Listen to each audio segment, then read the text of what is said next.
call it the greatest show on earth. It's the FIFA World Cup Russia 2018, and it's been happening, of course, in Russia. It's now the business end of the tournament, the knockout stages. At first there were 32, and now there's 16.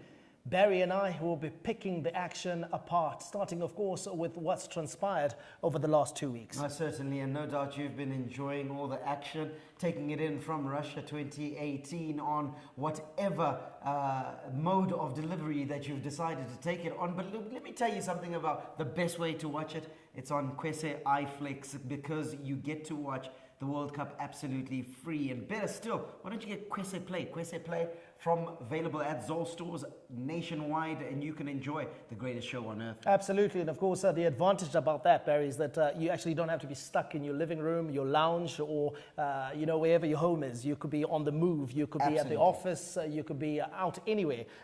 Carry your mobile device with you, and of course you don't lose out on the action, and I think that's a big plus coming through from Zol, as well as, of course, Kwese iFlix. Absolutely. So when the missus says, let's go out for dinner, you tell her, absolutely, darling, and just have your phone underneath the table watching the greatest show on earth. And it's been quite a tournament, and a tournament of surprises less so on the field, but also off the field, because we saw the introduction of VAR, and then more recently we saw the introduction of a team being knocked out on fair play. Who would have thought? Yeah, who would have thought that? But the rules are the rules, Barry. I think the teams know the rules before they get into the tournament, but it's one of those rules that needs reform.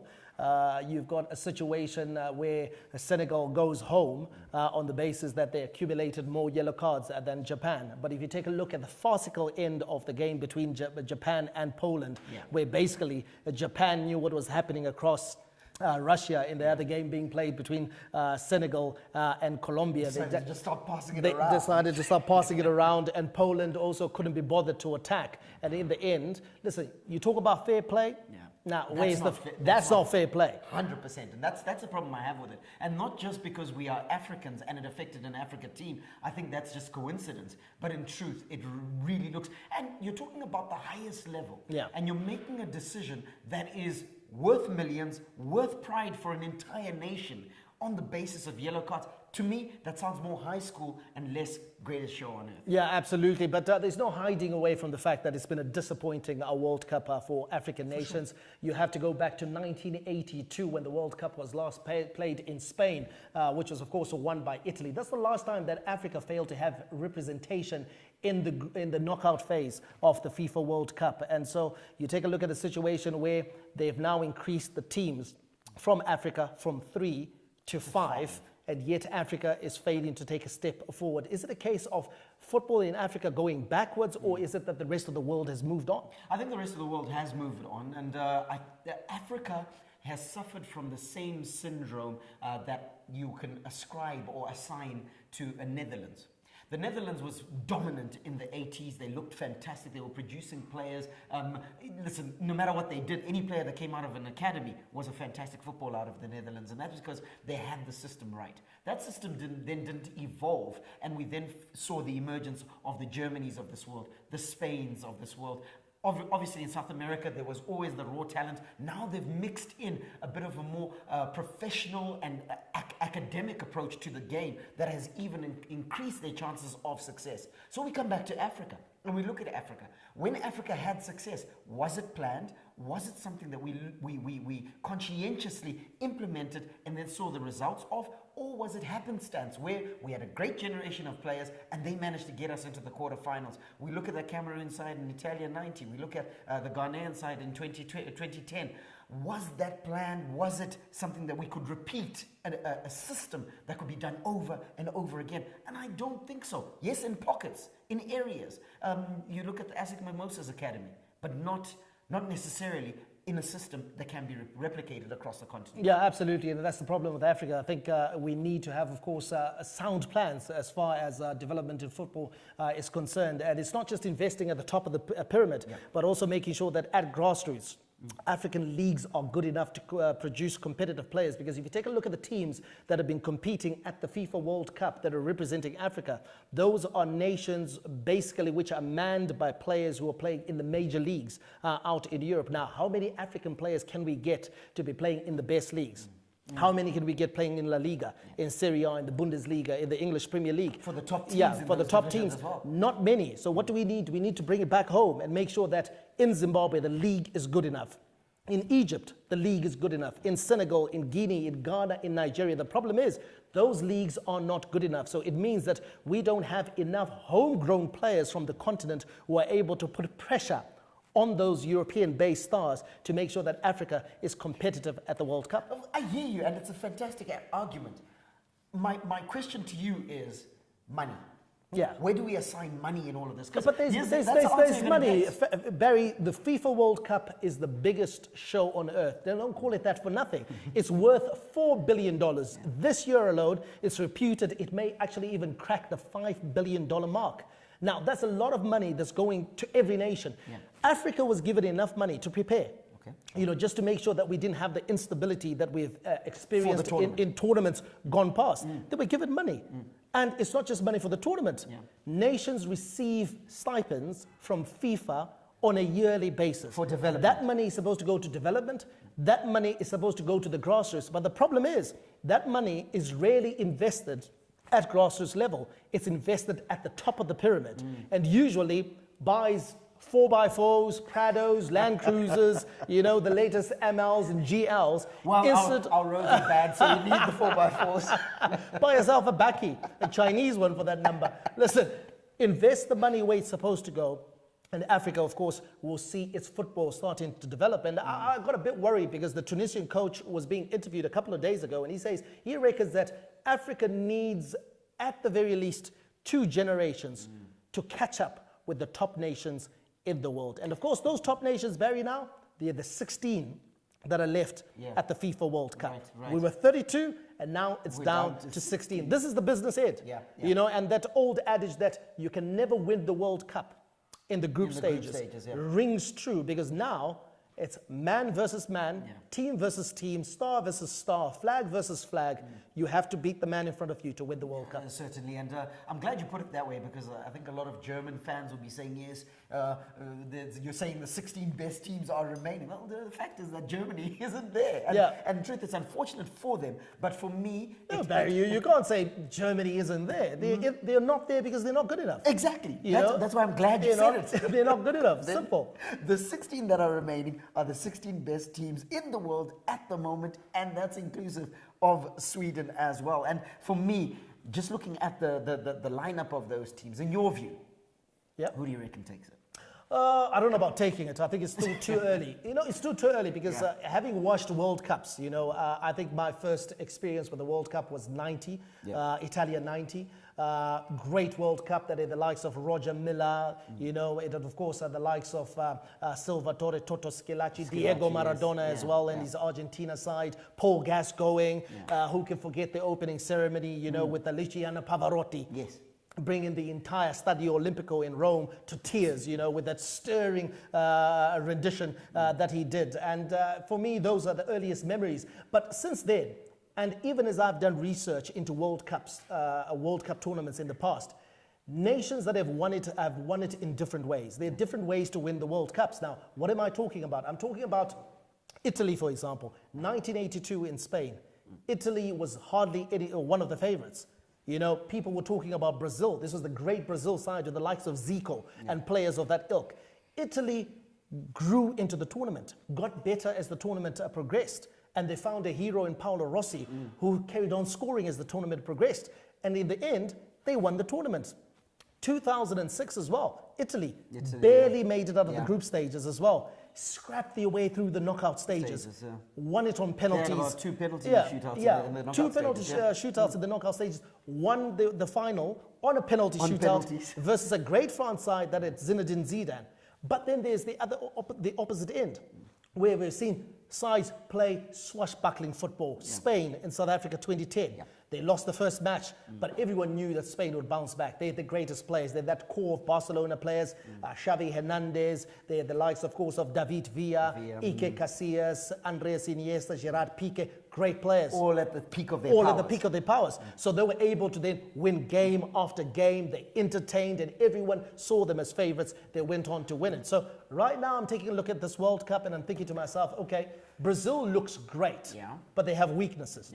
We saw them in the last match, even against Serbia. Yes, they won that match rather convincingly, but they gave opportunities to Serbia, where Serbia, had they had better players, they could have taken advantage of it. Right. You take a look at Belgium, I think they, for me, great balance. But had they been tested?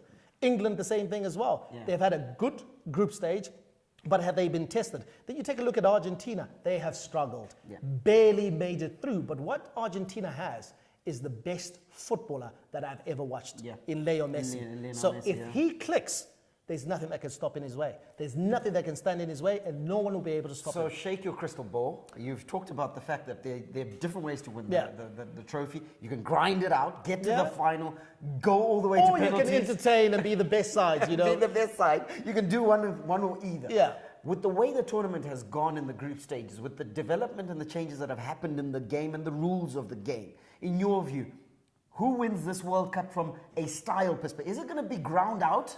Are we expecting? Okay, here's what I do. Sweden to suddenly emerge in the final and say, "Hey, we're here." Here's what I do at any major sporting event or tournament that I support. Basically, I always participate on two levels. I participate first and foremost as a fan.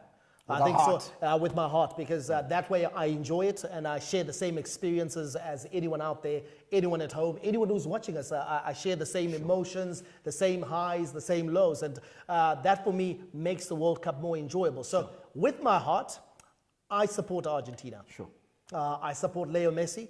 I believe that, listen, the world never owes you anything, but I believe that if ever a player deserved to win the World Cup, it's been Lionel Messi, on the basis of how he has entertained over the last decade, how he has played the game, you know, without an ego, without, you know, just played for the team. And I think in an entertaining manner. Yes, and I that's think that's how we judge the great ones, isn't Yeah. it? Because when you gather at the water cooler on a Monday morning or the coffee machine, you would talk about, did you see Tiger Woods last night? Did you see Michael Jordan? That's did you see it. what he did this past weekend? And we say the same things about Leo Messi. How many times have we gathered and said, oh my God, how did he do that? Look at what he did last night. And that for me, that's where my heart is. I'd love to see Argentina do it. And to be honest, you can look at the path that they have now. They are playing France in the next round. France hasn't been at their best. No. They could win there. After that, they play either Portugal or Uruguay. And that, again, is a fixture that if you had offered Argentina before the World Cup, they'll rip your arm off, because they'll say, you know what, that's a winnable fixture. But lying in wait, maybe Brazil or Belgium in the semi-finals. So that will be sort of like the final before the final. So my heart says Argentina, Leo Messi. My head, however, says Belgium. I think Belgium have got the best balance. They may be inexperienced insofar as their manager is concerned, because their manager, yes, former Everton coach, former Wigan coach, yes, won the FA Cup, but he's not of the same pedigree as some of the top managers that you get internationally. So Roberto Martinez, and of course assisted by Thierry Henry, great partnership. But you know, when push comes to shove, in a 50-50 match, 80th minute, who would you rather have standing on your touchline? Chiche of Brazil or Roberto Martinez of Belgium? You're going to say Chiche, You're going to say Chiche, because he's been there, he's done that, he's got the experience. But when I take a look at the Belgium squad, you know, some of the players that you have there, whether it's in defense, midfield, or attack, you know, their defense, you know, players like Alderweireld, you know, who plays for Tottenham Hotspur. In midfield, Kevin De Bruyne, who plays for Man City. Up front, Eden Hazard, Lukaku. Those are world-class players that can win a game for you and win a tournament for you. So my heart goes Argentina, head says Belgium. Oof. And then my dark horse, bring it home, England. No way. Bring it home. Bring it home. Come on, bring it home. Bring it home. Football's coming home. Listen, it'll just be such a big boost for the World Cup.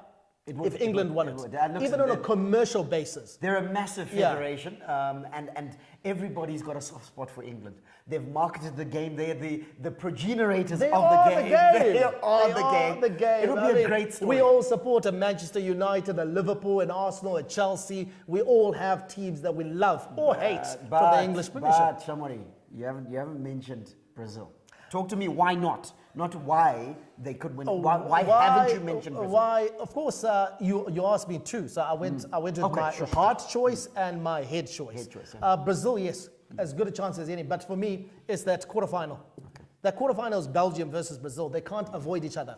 So they meet. So that quarterfinal, and then obviously the semi-final that will follow, where it's likely to be either Belgium, Argentina, or Brazil, Argentina. Wherever it could be Portugal or Uruguay as well, because Cristiano Ronaldo fans will be saying, "Hey, you're leaving us out here. You're leaving us out of here. We got a chance as good as any." Let me talk about Portugal. The reason why I won't put them in the permutations is that I think the World Cup is a little bit different to the Euros. We saw Portugal grind out results to get ultimately to the final of the Euros and walk away with the trophy outright.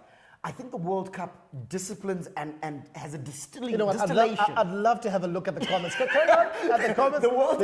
The World Cup has a distillation. They must be saying, hater. He just doesn't like Cristiano Ronaldo. No, the World Cup distills, and we've already seen that Portugal are coming to this tournament with the same attitude, with the same way of playing. They've gone out and they're grinding out results, and it's all on that arrowhead that is Cristiano Ronaldo, where they all play for him.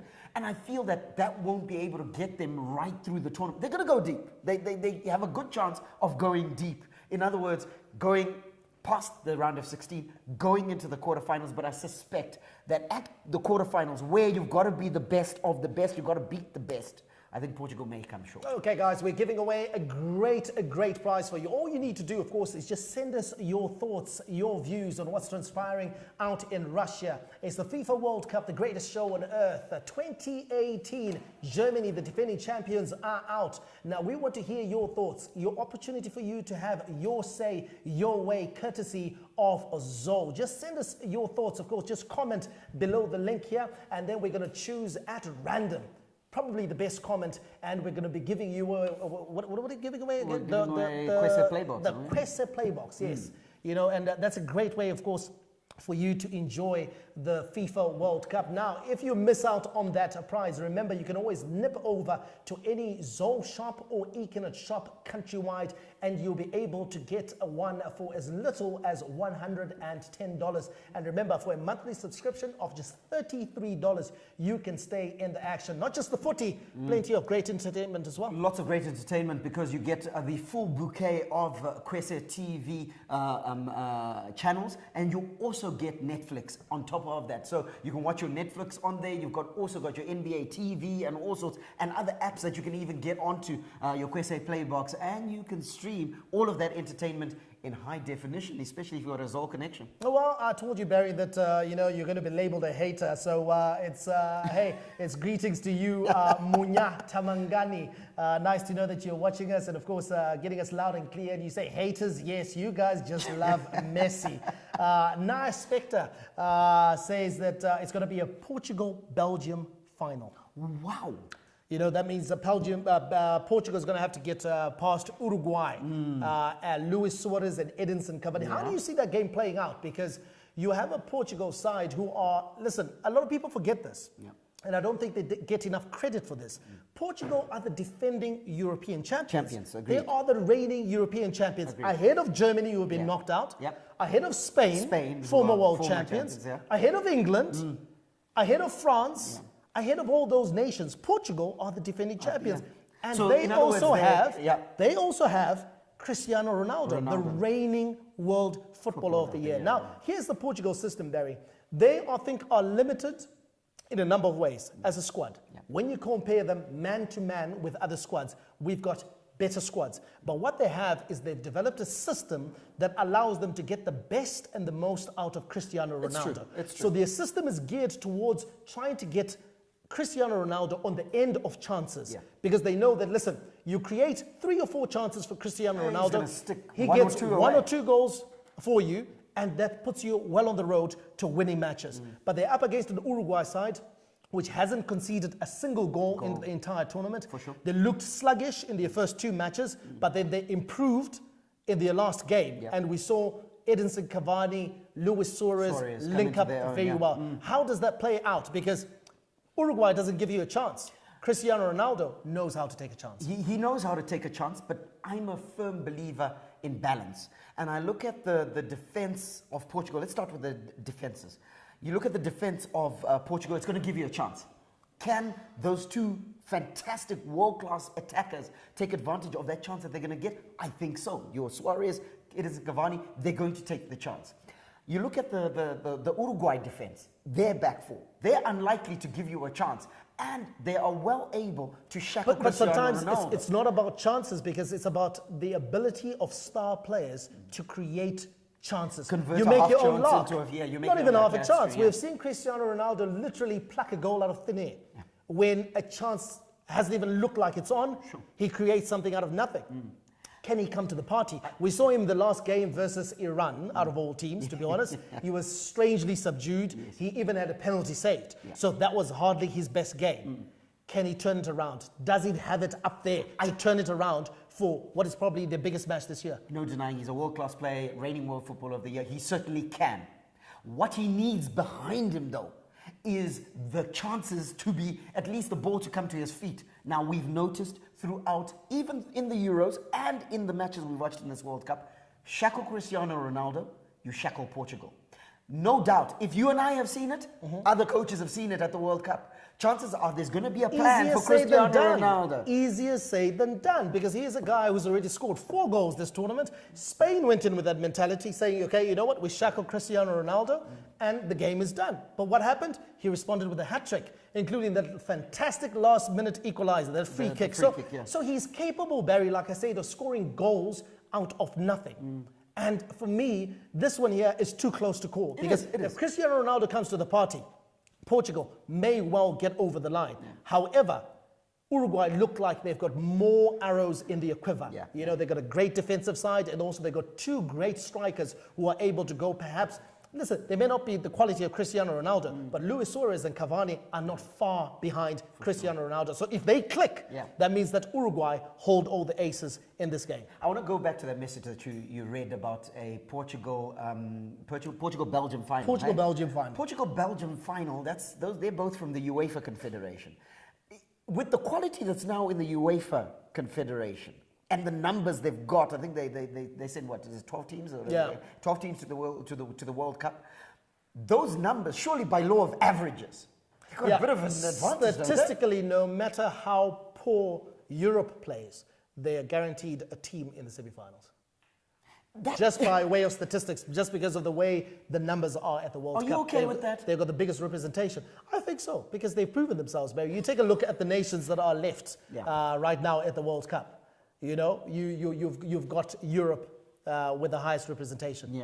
I think you have 1 Asian nation, and that is Japan. And then you've got no African nations. And then you've got Brazil, Argentina, and Uruguay, 3 South American nations.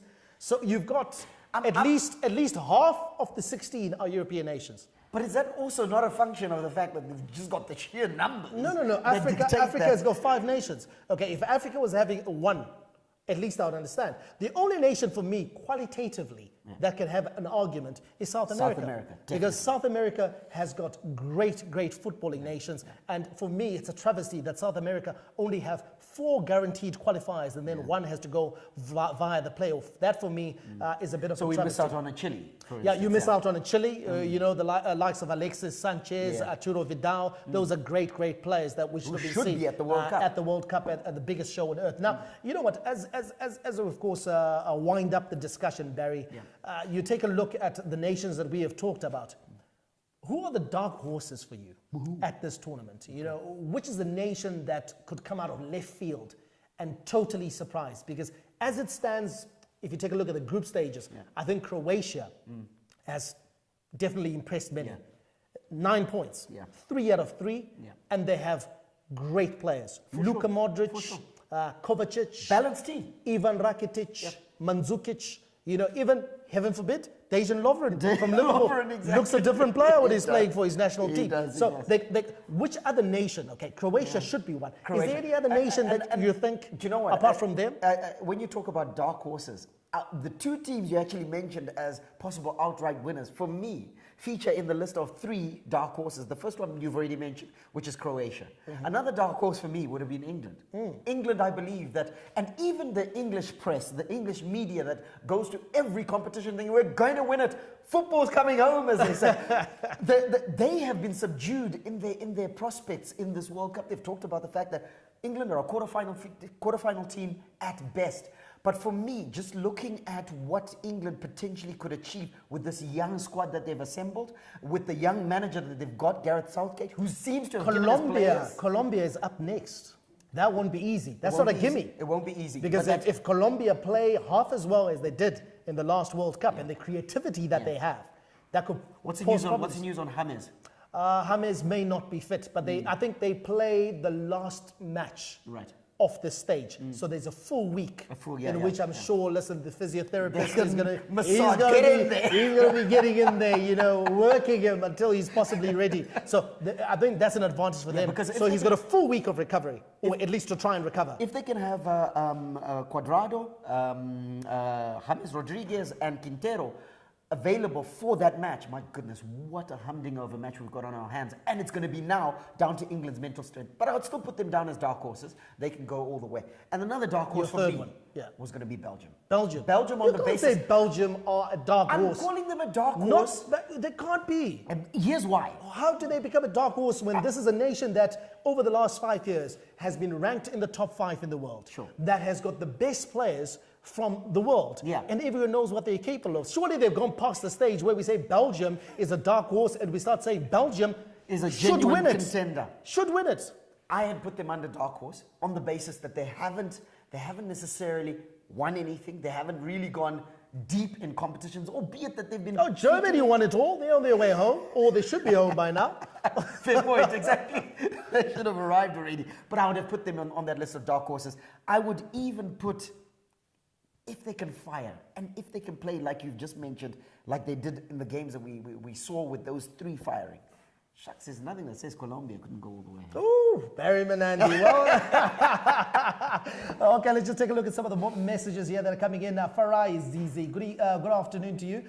You say that Uruguay will beat Portugal, and you see Argentina waking up, and of course, assuming its rightful position. Sebele Jr., you say Croatia will surprise many. They have an easier route to the final. And then Albert Nyamayaro says, Messi doesn't need any cup to prove anyone that he's one of the greatest footballers that has ever been seen. Same with Ronaldo. They are both great players. They shouldn't be pressured. And I think that is so right. That's a great way for us to wrap up. They, of course, the trophy would be nice, but their pedigree is without question. Top goal scorer for you. Who wins the Golden Boot? Right now, you've got, I think, Harry Kane of England. He's got 5 goals. He's leading. Then you've got Lukaku and Ronaldo on 4. And then you've got Cheryshev of Russia. He's got 3 goals. Yeah, I think to be the top goal scorer, you have to go deep in the tournament. And by deep, I'm not saying all the way to the final, to at least the semi-final. So for me, I would think that this is written in lights. Cristiano Ronaldo. Cristiano Ronaldo? Yeah. Because you reckon they're going to go deep. But you say that they're not going to go past Uruguay. You just discounted my entire argument, and it made sense. So what good is a mind if you can't change it? I say Lukaku. I say Belgium. I'm backing. Yeah, I think so. Because they're going to create chances. Lukaku they're playing against Japan. They're playing Japan. Next game, Japan. Yeah. A hat trick is not impossible against Japan.